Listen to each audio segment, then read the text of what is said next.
Good evening, everyone. I'll call this Committee of the Whole meeting to order here in Council Chambers at 6 p.m. I believe we have remote electronic attendance. I would like to make a motion to approve the remote electronic attendance of Alderperson Matt Timian at the Committee of the Whole and the City Council meeting of December 5th, 2023, due to employment purposes or other city business. Thank you. Is there a second? Second. Second. That's Finch and O'Brien. Roll call, please.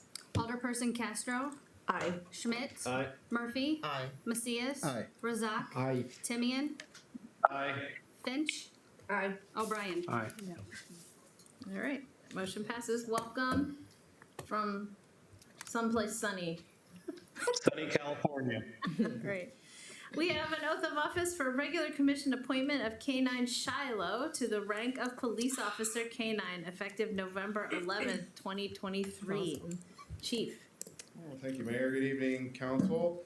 Well, back in September, I brought you a grant opportunity for us to obtain an electronic storage detection canine from Operation Underground Railroad, which you approved, and we moved forward with obtaining that. And we now have Shiloh on board as part of our team, and so I'd like to introduce you to him and his handler, Detective Dave Calloway. So Shiloh here, the man of the hour down there, is a 2-year-old English Labrador. Actually, he's not quite 2. We'll probably have a birthday party for him at the end of the month, right?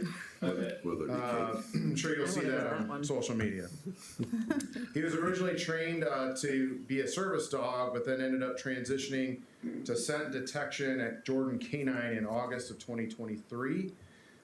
He is trained to smell triphenylphylline oxide and lithium ion. Those are 2 components in cell phones and other devices that store electronic data. And he is now a certified electronic storage device detection canine. His whole mission is to assist law enforcement in locating devices containing digital evidence that greatly assist in the investigation of child exploitation, human trafficking, child pornography, and other offenses. And again, this was fully funded by Operation Underground Railroad, a 501c3 nonprofit. He arrived here, and on his very first day, we had to use him. I think Dave came in and said, all right, guys, I'm not going to try to quite jump in yet. And then an emergency happened, and next thing you know, they were off to do their very first search warrant the very first day. He's already been called over to Scott County and some of our other partners in the area to work on some of these cases. So he's already done some great things. That's why he's tired already. He's laying down. But his handler is Detective Dave Calloway. Dave has been a police officer for 22 years. He spent 2 years with Glen Ellen, Illinois, and 20 years with the Moline Police Department. He's a certified field training officer, trained several of our officers, community-oriented police officer, was a school resource officer assigned to Moline High School, the Criminal Investigation Division in Adult Crimes, and now also in our Forensic Division. He is certified by the United States Secret Service for Digital Evidence Investigation, certified on Cellbrite, Gray Key, and digital currency investigations, and is on the Illinois Crimes Against Children Task Force and on the U.S. Secret Service Task Force. He is here with his lovely dog, and of course, even lovelier, his wife Diane and his beautiful twins Clara and Caroline. And so, Your Honor, if you would, I'd ask you to administer Shiloh and his handler an oath of office. All right.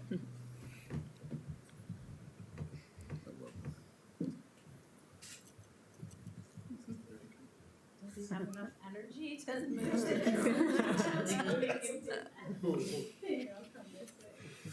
I think this is about the 3rd canine, right? Yep.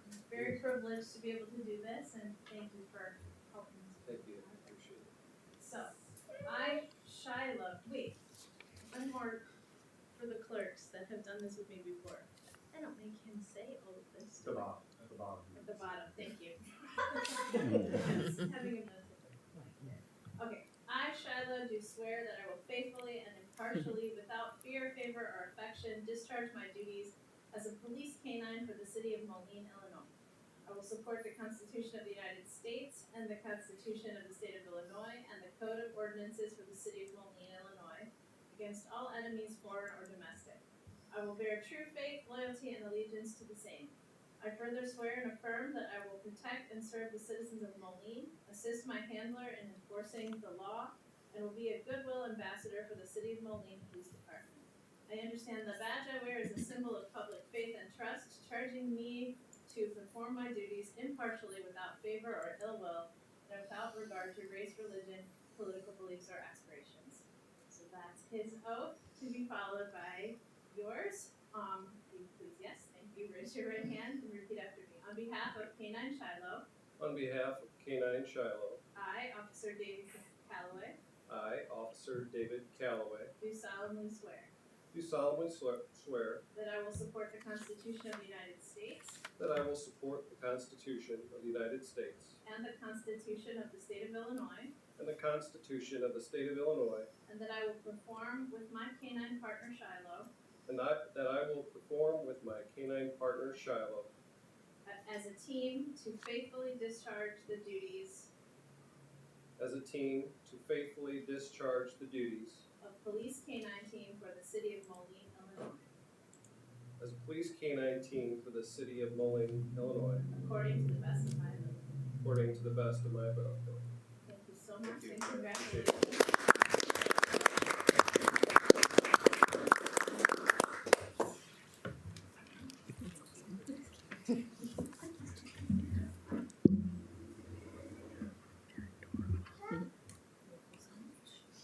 Keep this and you keep this. You guys wanna go in the middle, we'll get a Christmas card photo for you. There you go.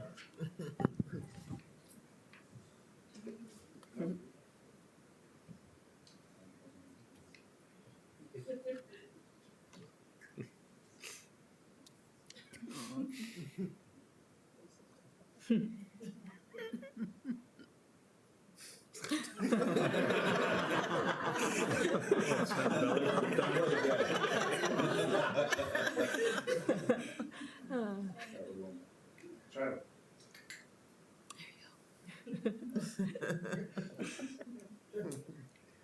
All right, thank you guys. Thank you. Thank you.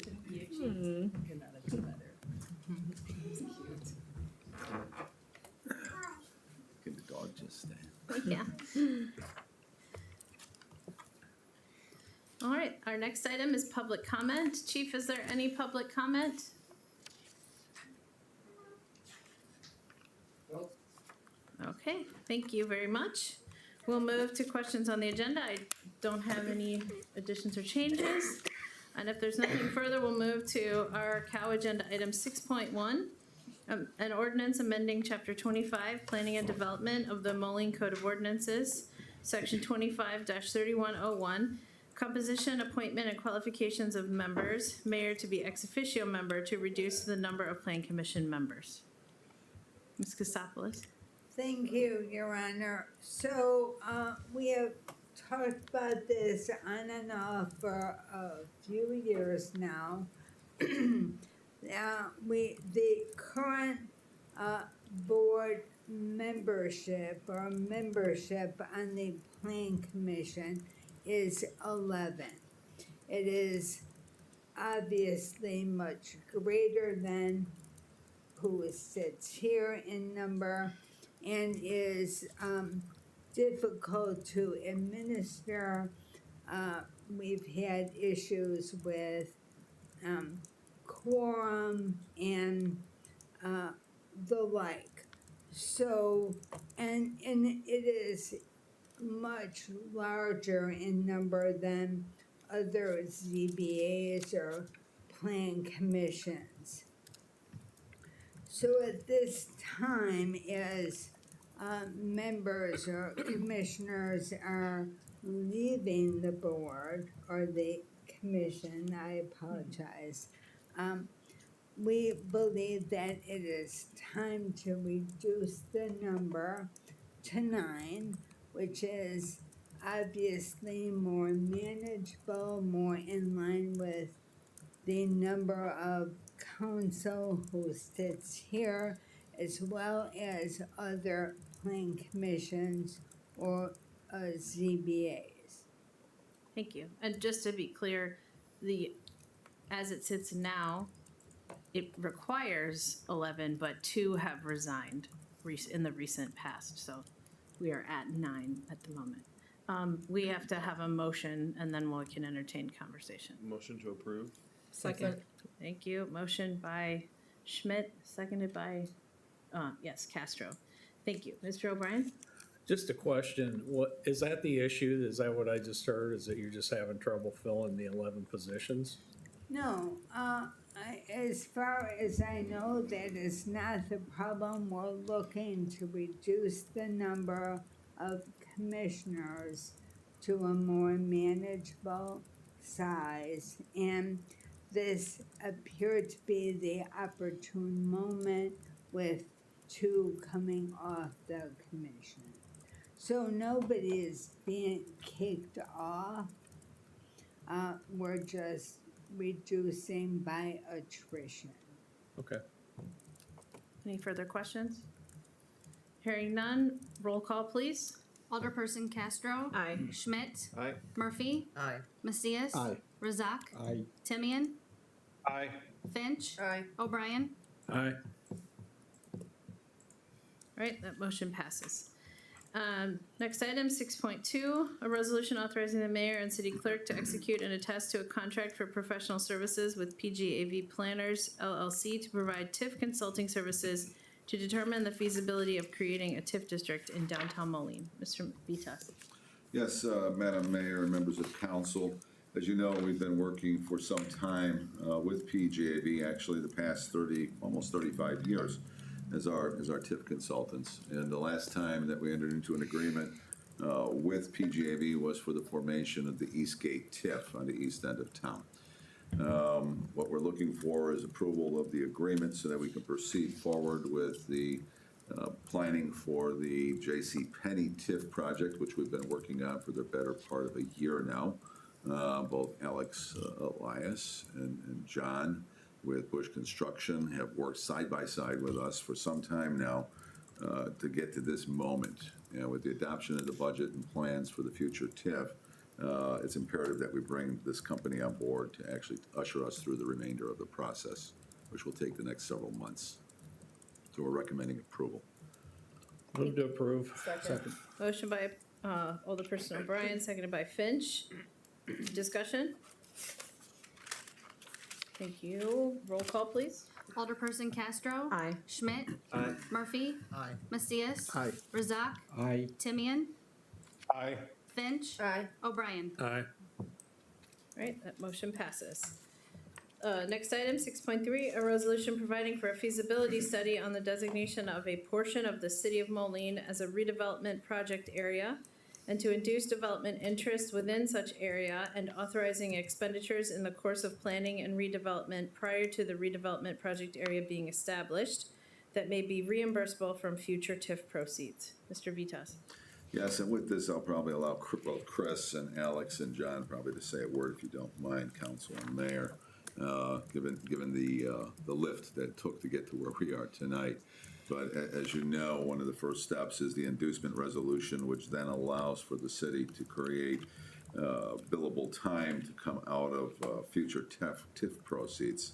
So that's part of the purpose of this, and then to establish the boundary area for the study that must be conducted in accordance with state law. So as you can see, Exhibit A identifies what we refer to as TIF 15, or what might become the heart-of-the-art TIF. We haven't decided yet, but we need a name. So if you got a name, we'd love to hear it from you. We're not prone to making those names ourselves. So if you take a look at it, clearly we're looking at an area that's bounded by 17th Street on the west, 18th Street on the east, 4th Street A on the north, and 5th Street, well, actually the alley behind 5th Street. I think you mean avenues, correct? Did I say 5th Avenue? It- Did I say you street need- or avenue? You said street. Okay, so I'm looking at 18th Street, sorry. 4th and 5th Avenue, yep. I'm moving too quick. So 5th Avenue, and then the alleyway that actually runs behind the Carnegie building in between the post office, the current post office, as well as the former dispatch property. And that would comprise basically the project area in totality. As a part of that study, what would happen, and this is something PGAV would do, is they would go in, do the legwork to determine the values look at the potential, what the current EAVs are, what potential EAV could be, and then come back with recommendations that this does or does not meet the requirements of the state. So with that, Chris, if you want to add to it, and Alex and John, if you'd like to say something, considering how long it took us to get to this point, it would be really great. Yeah, and it's great. I really appreciate all the work that Alex and John did on this before I got here, of course. And the only thing I would add to what Bob said, I think he did a good job laying out that this is really the first step in a creation of a TIF here. But we do have other projects that hopefully can happen with this, right? So we've had good conversations so far with the owner of the dispatch building. I would hope that, this isn't going to be just one project that we're going to get out of this TIF. So very excited to see this process start, and really appreciate your support on this. So. One question. It's actually, I mean, with what Bob said, what will they actually do? Will they recommend like just, maybe reconstruction of buildings, tearing down old buildings? And hang on with that, because I gotta have it moved and seconded on the floor, and then we'll come right back to his question. Move to approve. Second. All right, that's a motion by O'Brien, seconded by Macias. Go ahead, Mr. O'Brien.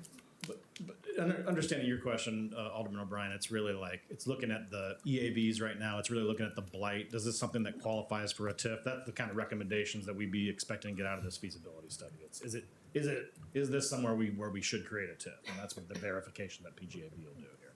Okay, well, there's nobody been in there since the dispatch left, right? Are you talking specifically to the dispatch building? Yeah. Okay. Yeah, I mean, yes, they've already been in the building too to look at it. So the part of the recommendation that will come out of this is that a property we should have in a TIF district, and that's what they'll be doing. Okay. That's what they'll be looking at. Any other questions from the council? Any comments? Any comments? Please, Ms. Elias. Alexandra Elias, representing Renew Moline. I just want to thank you for the opportunity to be before you and the work that your staff has done to create a TIF district. We understand that this is a commitment from Renew, from Bush, but we also ask for your partnership, and you've been wonderful. We recognize that this is a mutual commitment by all of us. I also want to thank John David Schofer from Bush Construction for his diligence. The last year has been a little bit of ups and downs in terms of development, but Bush has never wavered from their support of the project. They're very bullish on downtown Moline, and we appreciate that very much. So with that, I thank you for your time and for the work that your staff has done. I'll just turn it over to John briefly for. So John David Schofer, Bush Construction. Can I answer your question actually a little bit more? Creating a new TIF district just makes things so much more attractive for future development as well. Not just thinking about the project that we've been working on, the JCPenney building or the dispatch building. It's other developments that will occur because of that. And this is a step in the right direction. I think PGAV has been a phenomenal partner for us, for Renew, and for the city. And I think getting this created and knowing what's to come, it's kind of the Spiegel building and what's in between. I think you're going to see a lot of great developments and a lot of great things that will benefit the city and really the folks that are hopefully going to be there. So we appreciate the support, appreciate the creativity, Bob. Thank you. I always have names if you like the names. I got some ideas for you too. Don't put So my name don't put your name on it. All right, I'll eliminate that one. No, But that doesn't fly. we appreciate Chris coming on board too and getting up to speed and working with us as well. All the working sessions we've had together and Bob as well. So thank you everybody for the support. Thank you. Yes, Mr. Timian. I just wanted to thank staff for working on this, especially closing out the previous TIFs. I really appreciate the balance that's been going on, and I'm really excited for this project. Thank you. Anyone else in chambers? Okay. Hearing none, roll call, please. Alderperson Castro. Aye. Schmidt. Aye. Murphy. Aye. Macias. Aye. Razak. Aye. Timian. Aye. Finch. Aye. O'Brien. Aye. Right, that motion passes. We're to 6.4. A resolution authorizing the mayor and city clerk to execute and attest to a program funding agreement between the city of Moline and the Illinois Housing Development Authority for the city's acceptance of a grant award for an amount not to exceed $1 million, authorizing city staff to do all things necessary to execute all assurances and certifications to the Illinois Housing Development Authority for the Illinois Homeowner Assistance Fund Home Repair Program grant, and authorizing the Community and Economic Development Department to begin work upon execution of the program funding agreement between the City of Moline and the Illinois Housing Development Authority for the Illinois Homeowner Assistance Fund Home Repair Program grant and to do all things necessary to implement said grant requirements. And as noted, this item will appear on the regular council agenda later this evening. Mr. Vitas? Sure, I'd like to turn it over to KJ because this is her program, and she's our in-house expert on all things IDA, CDBG, and HUD. Hope I didn't catch you off guard. Never. I've never known you to be short of words. All right, well, good evening. The reason that we're asking for consideration, we need to have all of our due diligence done by Friday. So IDA likes for everyone to start their contract at the same time. They said that they received over 60 applications for this program. They had about $29 million to give out, and they only handed out a handful. And so that says a lot about the city of Moline and the staff here, that we're able to compete with Kankakee and the Chicago areas for these grants. So, but basically, we're just finishing up the due diligence for a $1 million grant. We hope to support about 16 to 20 houses where they can receive up to $60,000 in a forgivable loan for 3 years to do everything from lead to windows. We're going to pick up where we left off on our waiting list when COVID hit. We have about 3 homes in Moline that we were not able to address during the COVID period. And so this grant is just for Moline.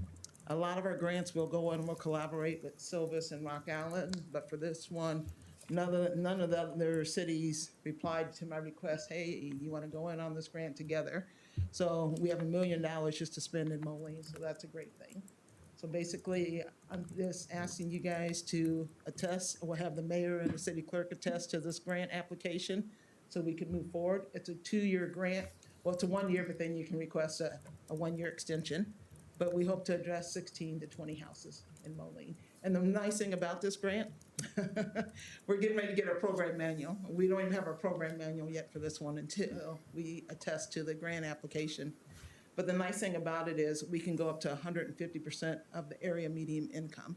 And you guys just don't understand how huge that is. Most of our grants are at 80%.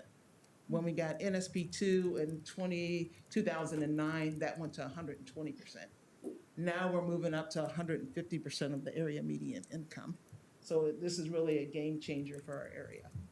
So I would ask you guys to consider authorizing the mayor and city clerk to execute the grant application and so we can move forward and start it on January 1st. Well, after the holiday, January 2nd.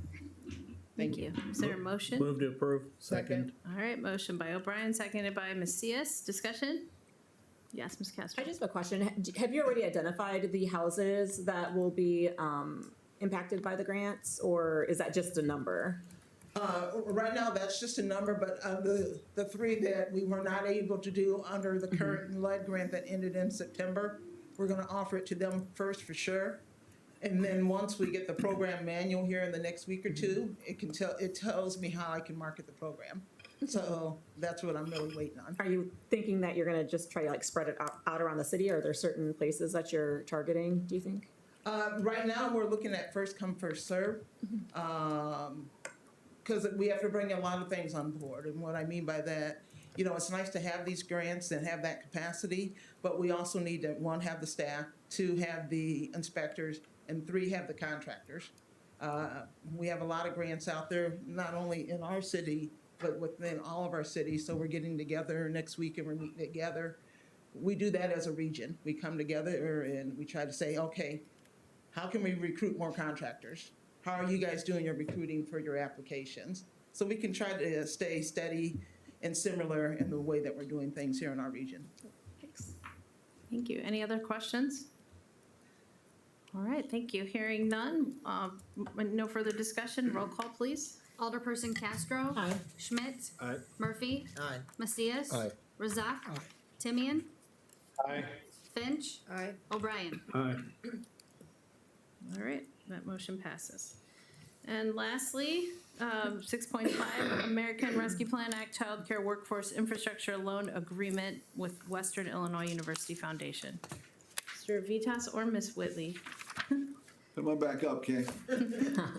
You did a great job on that last one, and this is a program that you've been ushering for the mayor now for over a year, so. Well, We thank finally you. got to the final piece of the puzzle, and it's Western Illinois University, and I couldn't be happier because it's a bilingual daycare center that they'll be opening, and, you know, maybe you can bring them up to date as to where and when. All right. Well, like Bob said, this is a final piece. You know, in 2000 and, what was it, 2021, we did the. January 22. 22, okay, I'm We sorry. worked on it all of 21. Okay, okay. Yeah. We put out an opportunity for child cares to apply for dollars, ARPA dollars. You could be existing child care or you could be a new child care. And this is the last application that we had come in. So it was awarded back then, but at that time, Western didn't know where they were gonna go. So they searched throughout Moline, and now they're gonna end up at the Old Boys and Girls Club in Forsythia. And like Bob said, it's gonna be a lab there, bilingual, which is great. They're gonna offer some second shifts, opportunities there for the children. And now they're trying to facilitate everything to get their license through the state. So they need some of these dollars that they applied for. So we had to do some modifications to the application, not the application, but the agreement that's in front of you. We'd like to give them the money up front. They're very trustworthy. They have a daycare in Macomb already. We think that they're a good candidate to go on and take the money and move forward with it. Then also, not only giving them the money up front so they can go on and get the supplies that they need, then they would get the license and then bring that back and be shovel ready to open early next year. So. Thank you. Motion to approve. Second. Motion by Schmidt, seconded by Finch. Discussion. Yes, Mr. O'Brien. Well, not so shockingly, I don't really understand all the moving parts of this. If you're a single parent and you have an emergency situation, say you have a child and you've got to go to work and you know, your babysitter, you know, left town on the train. We don't have a train that leaves town, but anyway, I digress. How does this, is there any like emergency funding that would help somebody that just is in a pickle that could not, you know, like for, I mean, I thought about that when I was looking at this because I think that comes up once in a while with folks that are, you know, don't have a lot of resources and have, you know, kids. If I don't, you don't mind me jumping in, I think you would agree, having worked on it, level B of the Level Up program you passed in October meets that bill because it's for emergency needs. The trick would be who is open, you know, in the childcare conversation, who is open for that kind of work. So say ABC daycare down the street has an opening for like somebody in an emergency, they could take them. Speaking of Okay. childcare experts, yes. Ms. Finch. DCFS only allows so many kids, so if you have to be in capacity. Okay. So if somebody's filling in, there has to be capacity for a child. Otherwise, if there's no capacity, then Right. you're not in compliance. Okay. All right. Thank you. Thank you. Thank you. If there's nothing further, roll call, please. Alderperson Castro. Aye. Schmidt. Aye. Murphy. Aye. Macias. Aye. Razak. Aye. Timian. Aye. Finch. Aye. O'Brien. Aye. All right, thank you. That motion passes. We move to our informationals. 7.1, Paid Leave for All Workers Act. Ms. Kostopoulos. Thank you. So as probably all of you know, the Paid Leave for All Workers Act becomes effective on January 1st. This act, as you may have read in my memo, requires a minimum of 40 hours of paid leave for all full-time workers in the state, with some exceptions, which I won't go into right now. And then 1 hour of time off for every 40 worked for part-time employees. Now, this act also requires paid leave to be accounted for separately. There are different notice requirements than you might see in policies, and most notably, it is a use on demand benefit, which, as you can easily guess, is somewhat incompatible with the services that you provide. Now, the city already provides anywhere from 3 to 6 times that amount of paid leave to its full-time employees. When you take into consideration vacation, sick, and personal days. And we will leave out your paid parental leave policy. So obviously, you offer much more than this act requires.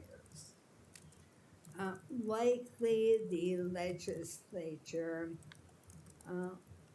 required this for, smaller employers or for employees who unfortunately had jobs that just didn't offer that kind of leave. You, on the other hand, are, very generous with your leave. The act also allows for counties and municipalities who already offer at least as much or more paid leave to adopt by ordinance your policies and your CBAs, which include that paid benefit time in lieu of implementing the act.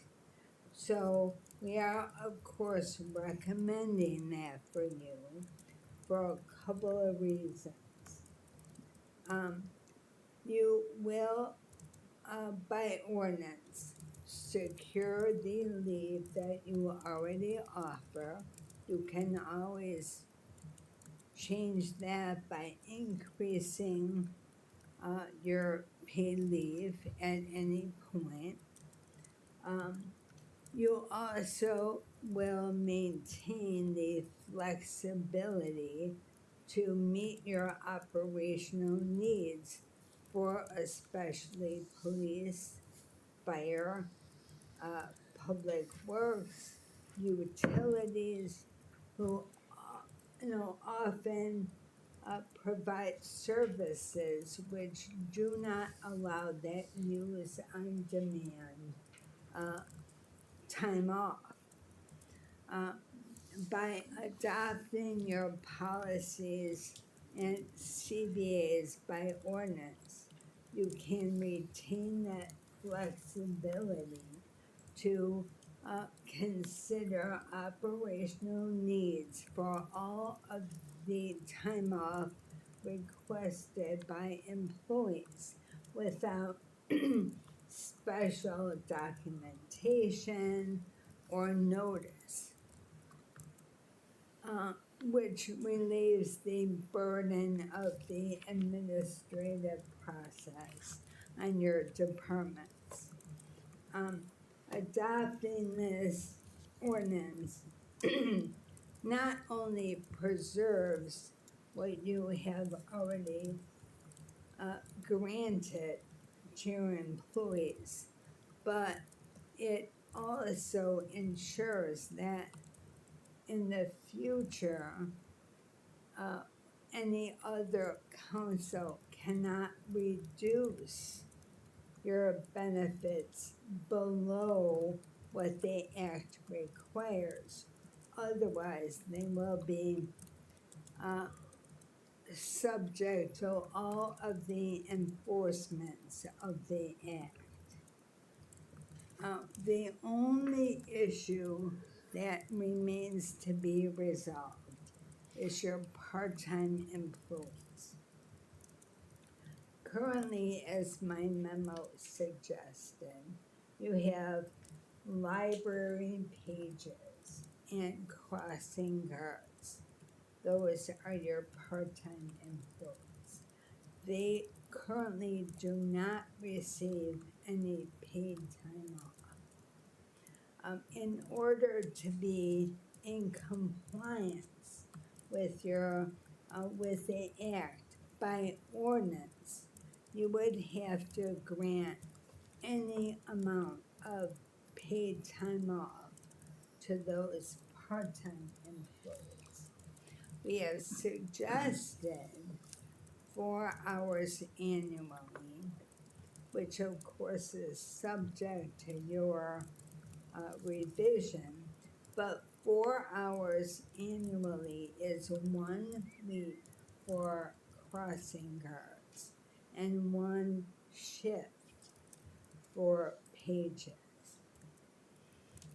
We have included that in the draft ordinance, which again, you could revise when it appears on council agenda for first reading.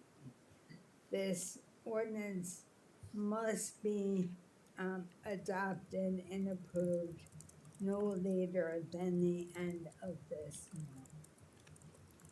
So we do have it on both tonight as an informational and as first reading.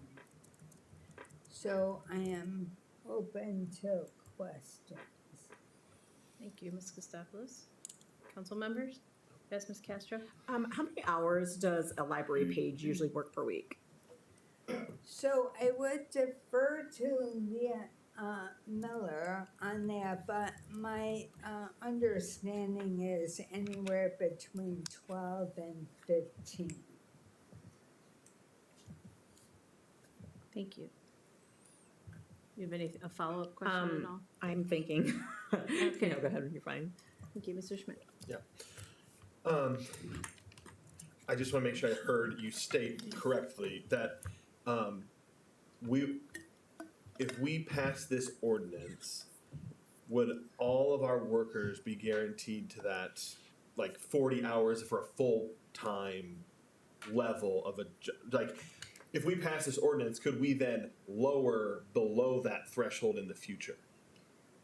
That is, you are right that we could not. So if at some point a future council said, oh, we cannot afford all of these benefits, we had to cut our paid time off to 35 hours.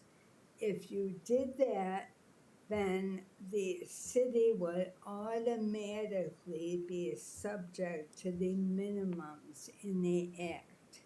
The only way that you have an exemption from the act is if you have an ordinance that adopts your policies and CBAs which grant at least or more of what the act requires. You are way over the top. Thank you, Mr. Schmidt.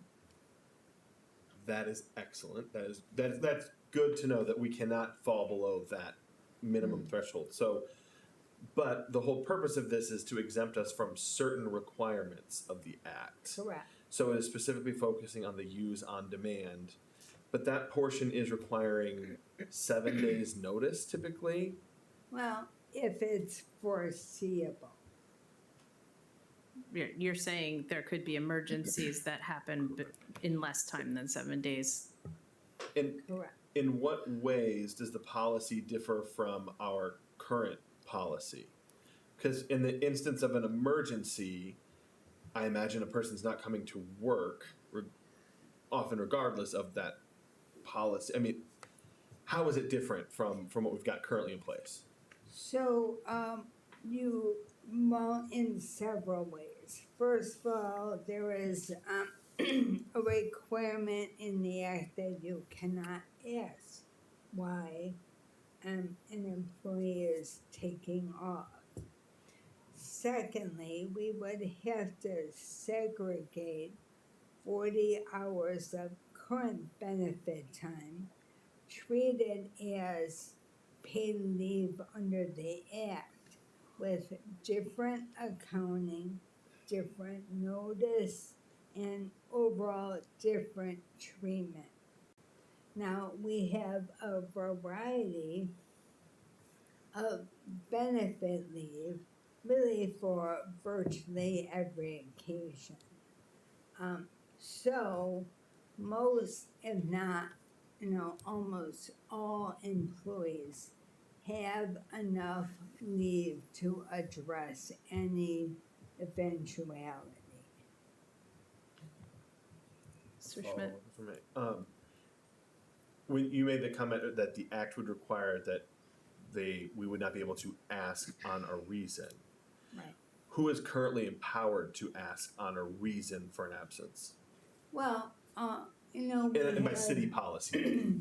Right, so it's by policy or CBA. So vacation is used for vacation. Sick is used for illness of the employee or the family members. Personal is, for any reason. So, that is how they're, accounted for. But who is specifically enforcing and asking currently? Well, supervisors and department heads. Thank you. Anything further from the council? I have one more on this. Do you have one? No, she answered my Mr. question Schmidt. when she was talking about the difference between sick and personal time. Thank you. No, I think after going through this, I'm fairly comfortable with where it is. My only question is now kind of down into detail a little bit on, I guess, both library pages and crossing guards. I feel like I ran the math on crossing guards because I was able to kind of do that from what you provided and feel like we are meeting the 40-hour threshold for that. I'm concerned that one shift may not actually meet the threshold for library pages.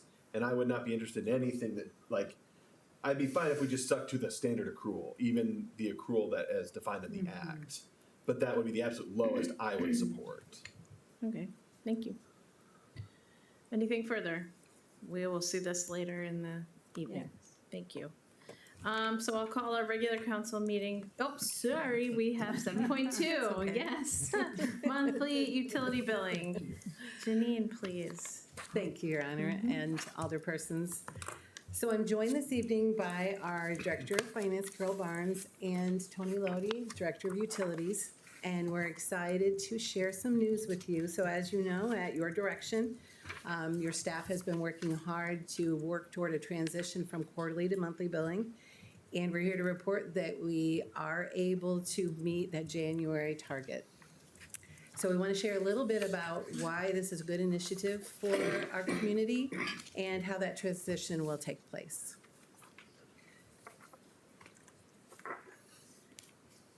So customers will now receive 12 smaller bills instead of 4 larger beginning in January. And those bills for city public utility services include water, sewer, stormwater, and sanitation. Monthly billing should make it easier for customers, especially those on fixed incomes, and we've had some feedback already from customers that are excited about that change. And so this will make it easier for them to include the cost of these services in their monthly household budgets. Some of the benefits of moving to this monthly utility billing versus quarterly is consistency for planning those monthly home budgets and less fluctuation in billing amounts, especially after heavy usage periods. Monthly billing provides customers with more frequent and timely information about their water usage, benefiting customers in 2 ways.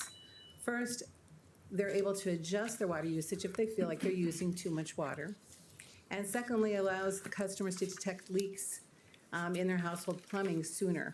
And we see that oftentimes where it's gone on a little longer. And I've talked with alderpersons who shared their own experiences, and so we're hoping that that's going to be another benefit that we see is people detecting that sooner. And this slide was taken from our public hearing presentation on the 2024 budget and probably looks very familiar to you. And I'm showing it just so we can kind of tie it out from the utility side. So if you kind of concentrate right there on the highlighted blue, you will see as adopted for the utility portion, there was an increase of $5.52 a month on the utilities. I'm going to switch that to the next one.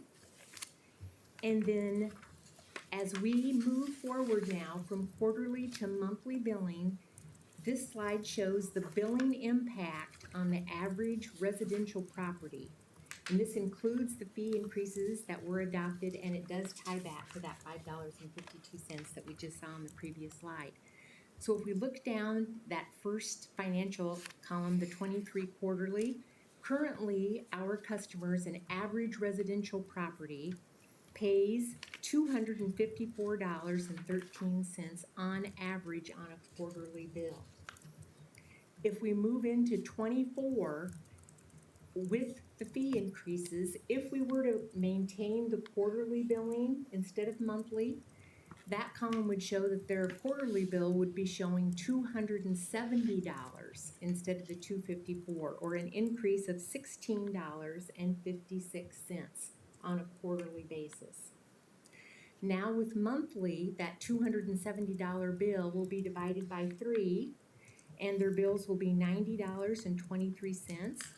And again, that increase between the 23 quarterly and the 24 quarterly divided by 3 is your $5.52. So just to kind of get you a feel of what that differential, and it is a much more manageable number for most of our citizens at the $90 level. So I want to share with you how this transition is going to take place. And we've been working hard on this plan to make it the best possible phasing for our customers. So the goal is that we will have meter reading with our field crew. They will read meters once a month, and then we will be staggering the billings between the 3 zones throughout that month. Everyone, though, will have that same billing period. These show you the 3 examples of the zones that we have. Customers last billed in October. Zone 2 will receive a smaller quarterly bill. It'll be 74 days rather than the typical 90 in a quarter. And those will be billed at the 2023 rate. That'll be sent January 17th, due on February 1st, and covering services and fees, service fees and usage from the October bill. The first monthly bill will be sent on February 14th, due on February 29th. So one of the things, if with your approval, we will be bringing back to you next meeting is some amendments to the code that will support this. Any reference to quarterly will be changed to monthly, and then you'll see kind of a shoring up of that payment period from 20 days to 15, since we've got a condensed period of time there. And that's reflected in that February 14th to 29th. So if we look at one of those zones, that's Zone 2, and the majority of our council, I noticed, actually fall into that Zone 2, so this may pertain to you. The first quarterly bill will be that 74-day as indicated. Then the second bill you'll see is a 37-day bill. And then that first monthly bill will be a 37-day bill. And then we'll get onto that regular 30-day. So there's that phasing that's going to take place. And this is kind of the example for a typical household. This image shows you how those services that our customers are paying for on the bill are broken out. Again, water, sewer, stormwater, and sanitation.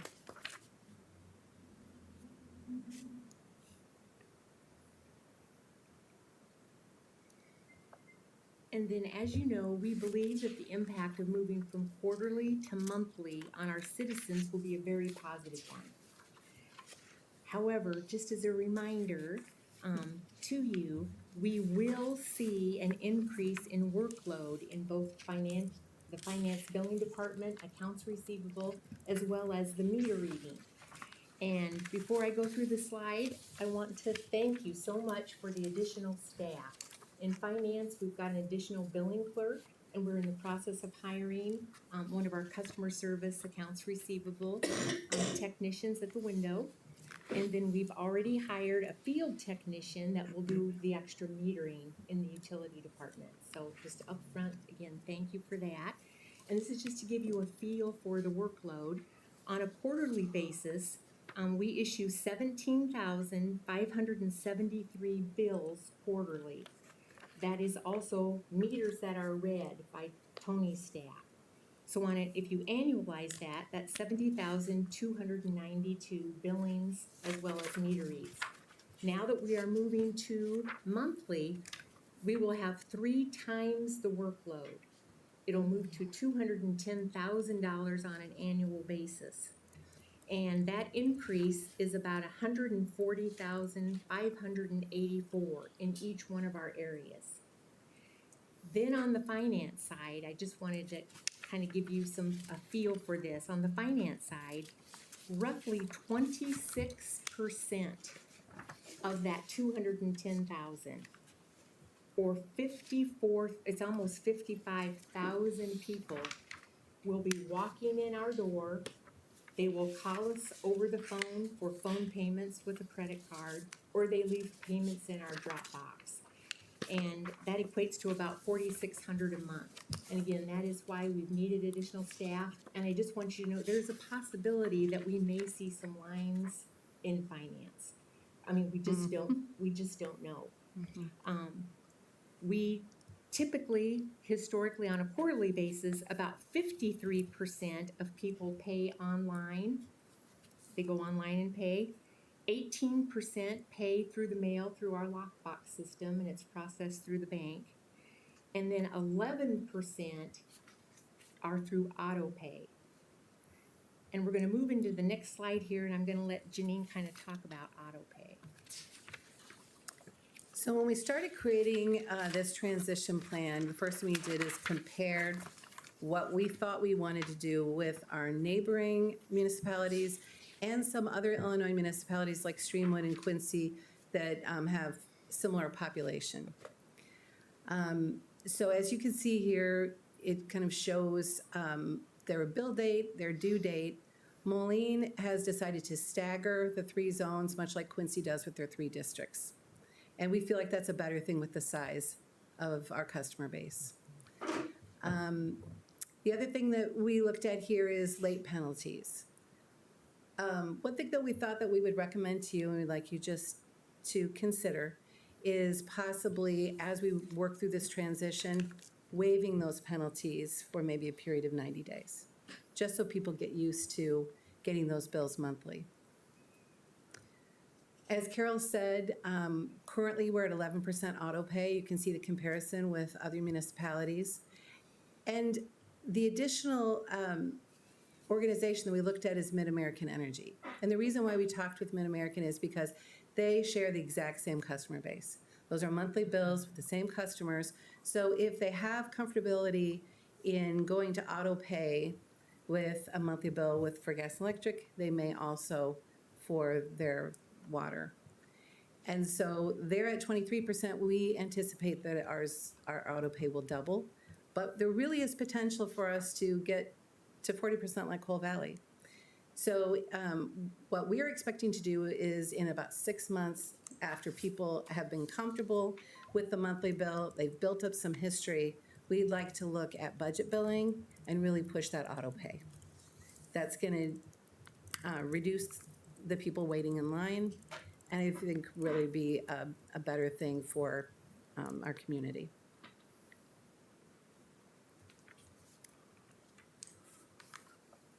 The last thing we wanted to share with you is how we're going to communicate this. So this is a plan, a very saturated plan that Tori Brecht communications coordinator has put together. It would start with a media release that would go out as early as tomorrow, and of course, as always, it would go to you first before going out to the media. He has written a web article that he would share with the media and place on our website, social media posts, and then a repped video. And I would just kind of like to say, we've actually been in the works of working on this for between 18 months and 2 years. There's been a rollout.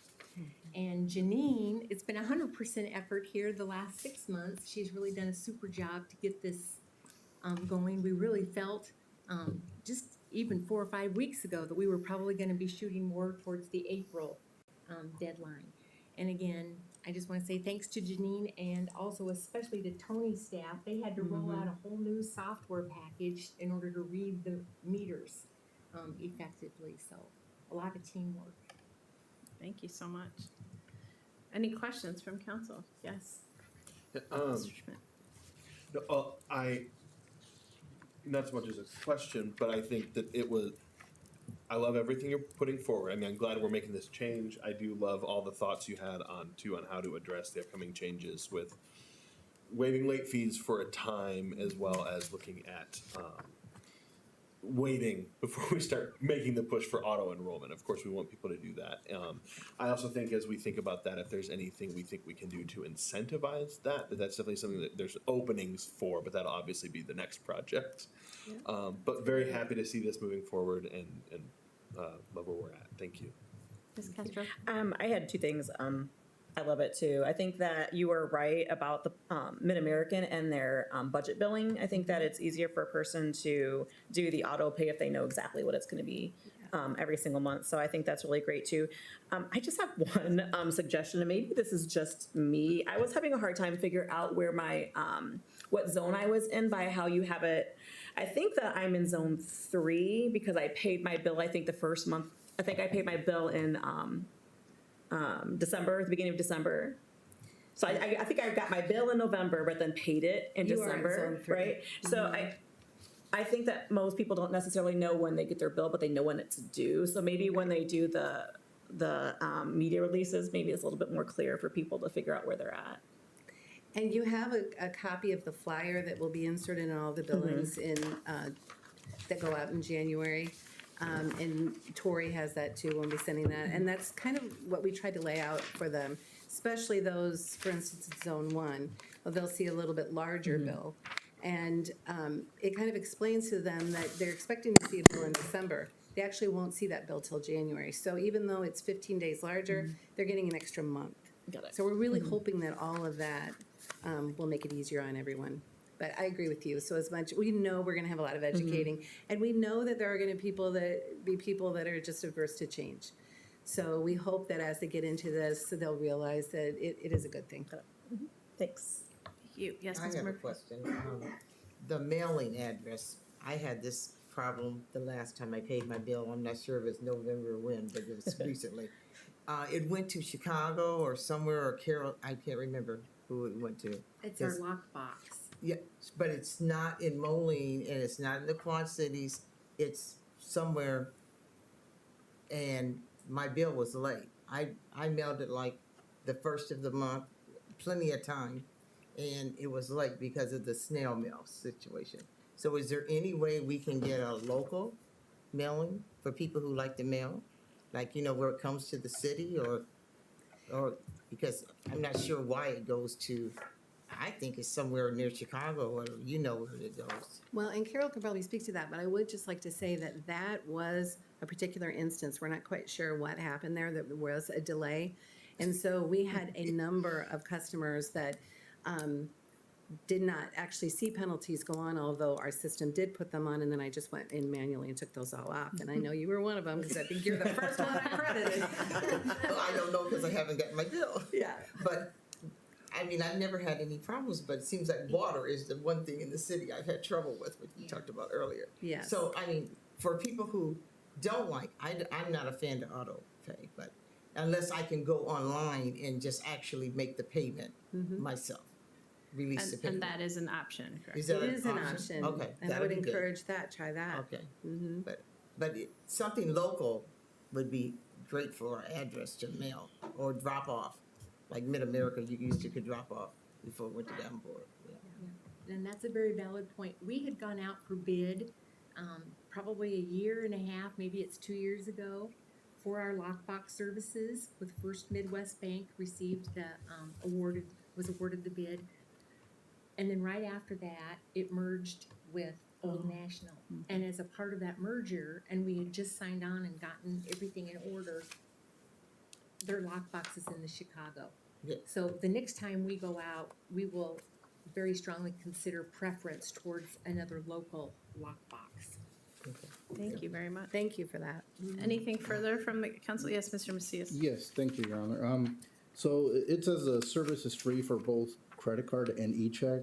So when people call to pay over the phone, they're not gonna pay a fee?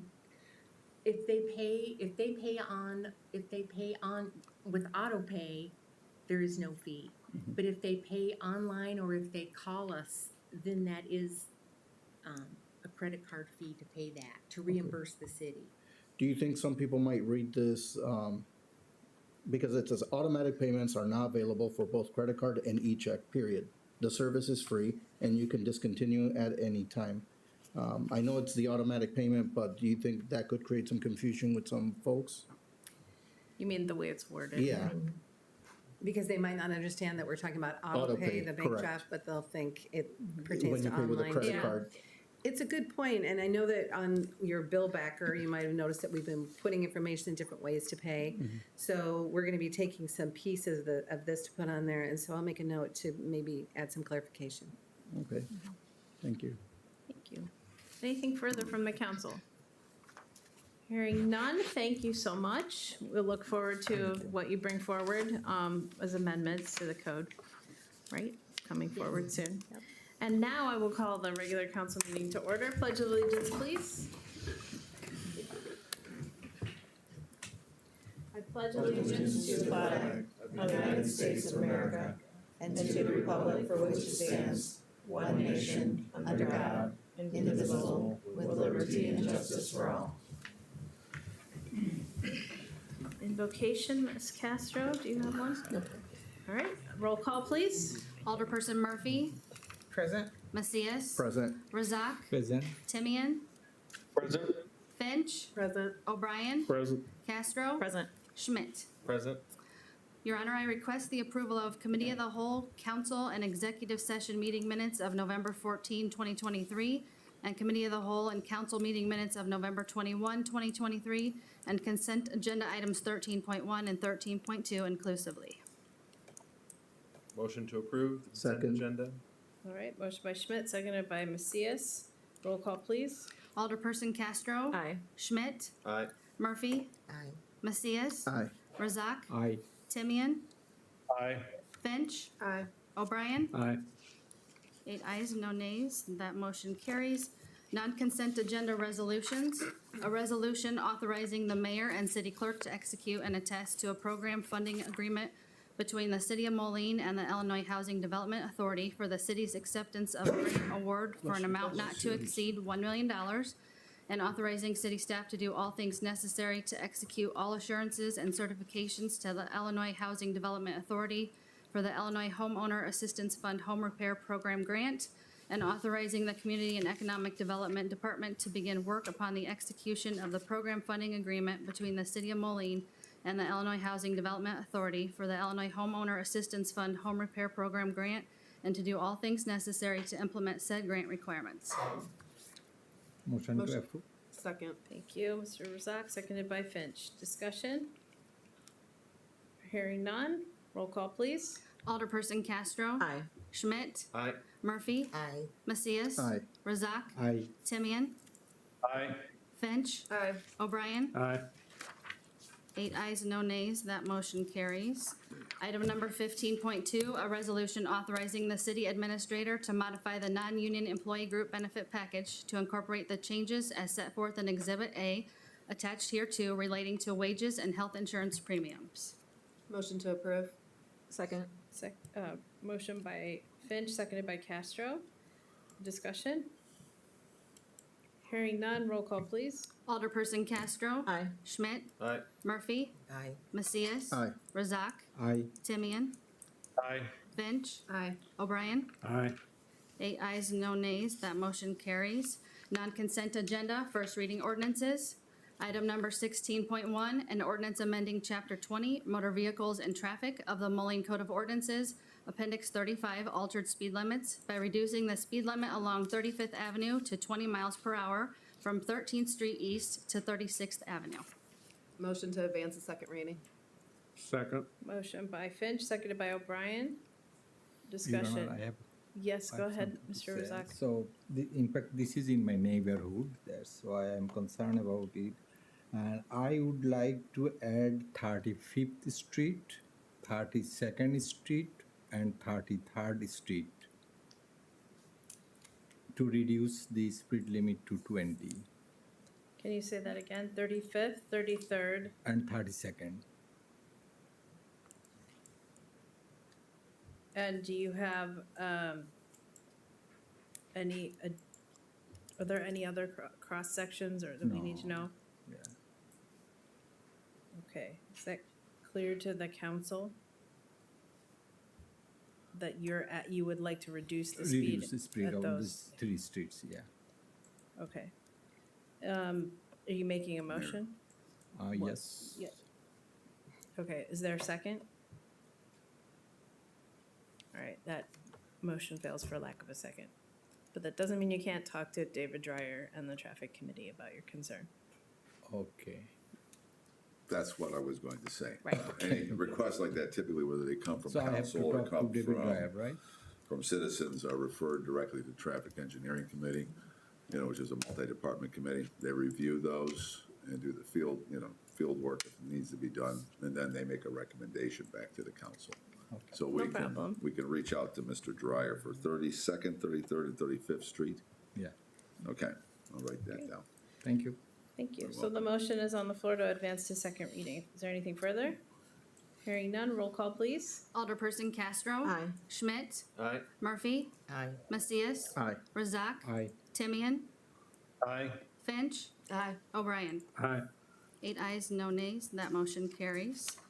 Item number 16.2, an ordinance amending Chapter 20, Motor Vehicles and Traffic of the Moline Code of Ordinances, Appendix 10 thereof, parking prohibited at any time by adding 29th Street on the east side, beginning 592 feet north from the point of intersection of the northeast corner right-of-way lines of Avenue of the Cities and 29th Street, extending north 59 feet. Motion to advance the second reading. Thank you. Second. All right, that's Finch and O'Brien motioning. Any discussion? Yes, Mr. Timian.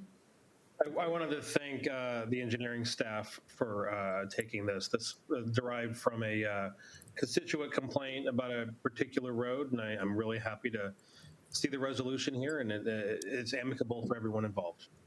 Thank you. If there's nothing further, roll call, please. Alderperson Castro. Aye. Schmidt. Aye. Murphy. Aye. Macias. Aye. Razak. Aye. Timian. Aye. Finch. Aye. O'Brien. Aye. 8 ayes, no nays. That motion will advance to second reading. And item 16.3, an ordinance adopting paid leave benefits for all workers. Is there a motion? Motion to approve. Okay, we'll take that from Macias, second by Schmidt. Discussion? It's surprise. Sorry. Yes, Ms. Castro. I was just gonna say that I agreed with Alderperson Schmidt that library pages should not be at the same level as the crossing guards because of the amount of hours that they were worked or that they work. I'm not exactly for sure what that amount should be, whether it's the minimum as he had suggested, but I think that they should get more than the parking or the crossing guards. Yes, Ms. I Kostabos. would recommend that a motion be made to amend the ordinance Okay.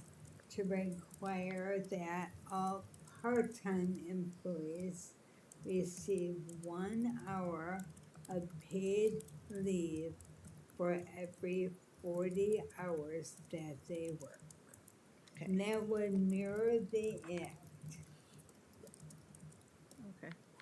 Thank you. That's the recommended motion, but we have another question. Yes, Mr. Schmidt. Yeah. So, and where would that be inserted? Because and I was thinking along that same line, but I would think we have already in section 3, however, no event shall the city as an employer provide less than 1/2 day of paid leave per year to any city employee. I would think we would replace that with, in no event shall the city as an employer provide less than an accrual of 1 hour for every 40 hours work. Would that's the spacing, or? That could be the place, or a new sentence that says all part-time employees. Your way is better. Well, right, and so we could entertain that motion now, or we could advance it to the second reading and fix it at the final reading, so that everyone is very clear. And you could discuss via email where to insert it and have that ready to go. Yes, Mr. Schmidt? To that exact end, I was asking if I was going to ask if we could do a directional motion to ask that when this is returned to us, it would make that change, and then you can figure out the best place. We're not doing it on the fly. Is that appropriate? Yeah. Then I would make a motion to update the ordinance when it comes back to council so that it would include an accrual minimum to match the act, as opposed to a half day currently listed as the minimum. For part-time employees. For all employees. I would still like to maintain that minimum, even though we far exceeded in most. Okay, is there a second? Second. All right, that's a motion by Schmidt, seconded by Castro. Discussion. Yes, Mr. Razak. So for full-time employee, it is 40 hours. Now, part-time employee, according to their hour, can we do it proportionately? Say, for example, somebody is working 20 hours. Then can we do like 50% of 40 or something Well, like that? that's what the accrual to match the minimum is, to define that more clearly. Yep. Make sense? Yep, Mr. Schmidt. Yeah, and as far as putting forth that accrual, it's so that a page who works 15 hours a week would take several weeks to gain that. A regular employee would gain it in a regular week. However, most employees work, actually all employees working 40 hours a week have a different schedule that is in excess of that. Right? What was it, 2 to 3 times, or I forget the 3 to 6. 3 to 6 times. That said, and I kind of had thrown that on when Margaret had said for part-time employees, but I would say we should maintain that minimum for all employees. It is not currently an issue for non-part-time employees, but I don't know why we would write it so that it would only protect that for part-time employees, was why I pushed for all employees. So your protection for full-time is the policy or the CBA itself. They already have it. Which could only be changed by ordinance. Right, but when we're stating that no one shall ever receive below this amount, it is an additional protection to just say no employee shall ever receive lower than that accrual amount. There's no reason to exclude full-time employees from that part of the ordinance. Neither here nor there in a sense, but, all right, so are we clear on the accrual as described by Ms. Kostopoulos, but for all employees is what he's asking to be brought back? Thank you. So if there's nothing further, roll call please on the on the motion. Alderperson Castro. Aye. Schmidt. Aye. Murphy. Aye. Macias. Aye. Razak. Aye. Timian. Aye. Finch. Aye. O'Brien. Aye. All right, then we need a motion to advance to second reading. Wait, we already did. We're back to that Right. with this direction. Yeah. Is that clear to everyone? As amended. As directed, yep.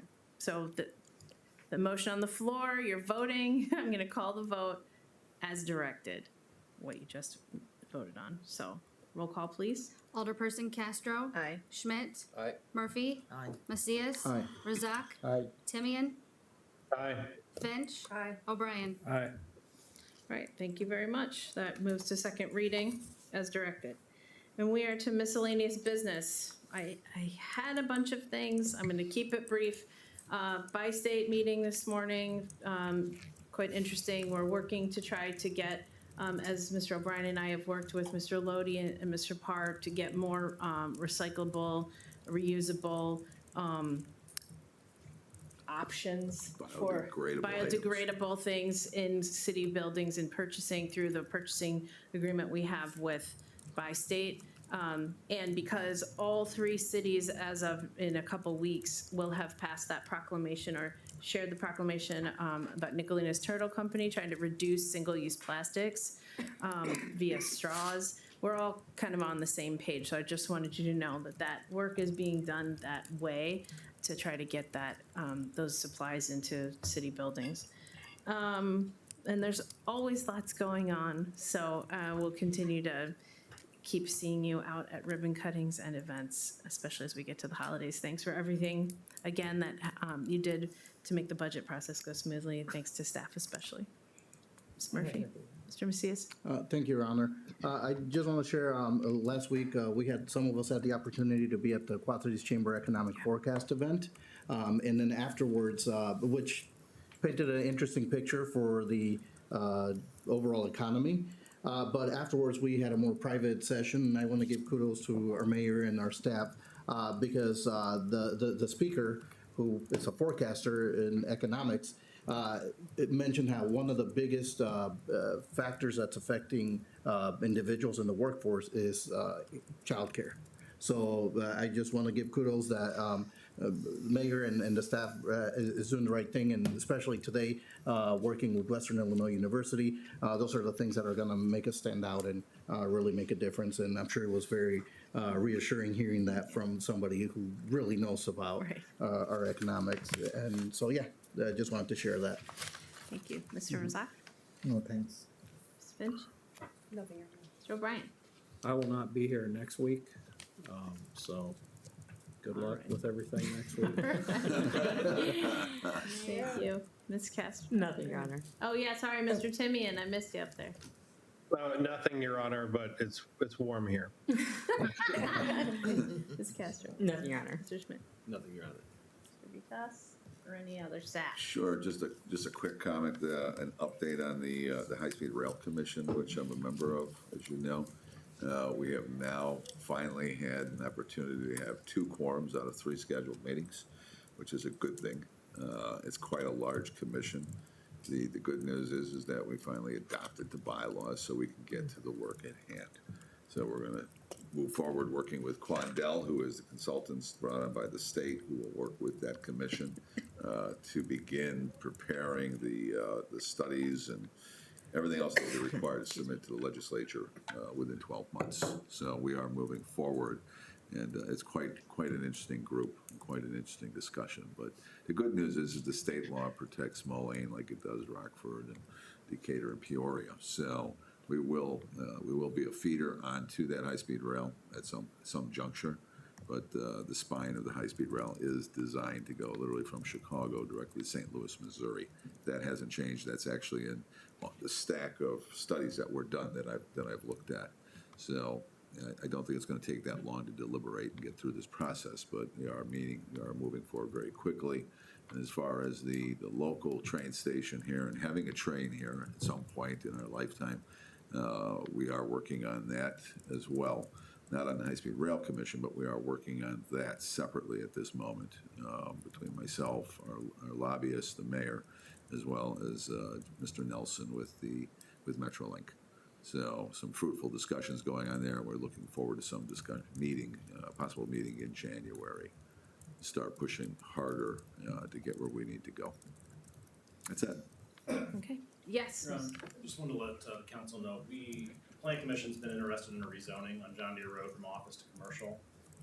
Rather than have those 83 neighbors that are adjacent to that corridor just come to a Planning Commission meeting, 2 weeks from tonight, we're gonna have a meeting in the Cow inviting those neighbors in. And we sent letters out to them about that. So if you get any calls from the residents along there, we will have a meeting in 2 weeks to kind of explain to them what we wanna do. We just figured it'd be better to have them come meet here at City Hall rather than come to a Planning Commission or a council meeting, so. Okay, thank you very much for the update. Any other staff updates? I just have one thing. Yes, please, Ms. I just wanted to note that as we do move through this transition, if you have anybody that has any questions, please send them my way. I'm happy to talk with them and share very specific information about their bill. And then I also wanted to let you know how very proud I am of the finance and the field meter reader staff, how collaboratively they work together to make this happen. You can count on them. Thank you so much. Thanks for rolling it out. I have to say, it was ironic as I looked at the agenda, right? And also looked at an email I got asking about quarterly or monthly billing. I could say, you can come to the meeting on Tuesday. So thank you for getting it to this point. All right, any public comment? Seeing none, executive session. Your Honor, I make a motion that the council convene an executive session for the purpose of discussion of appointment, employment, compensation, discipline, performance, or dismissal of specific employees, 5 ILCS 120/2C1, collective negotiating matters, -5 ILCS 120/2C2, pending probable or imminent litigation, -5 ILCS 120/2C11. Second. All right, motion by Murphy and Schmidt. Roll call, please. Alderperson Castro. Aye. Schmidt. Aye. Murphy. Aye. Macias. Aye. Razak. Aye. Timian. Aye. Finch. Aye. O'Brien. All right. All right, we're going into closed session. Please shut the doors.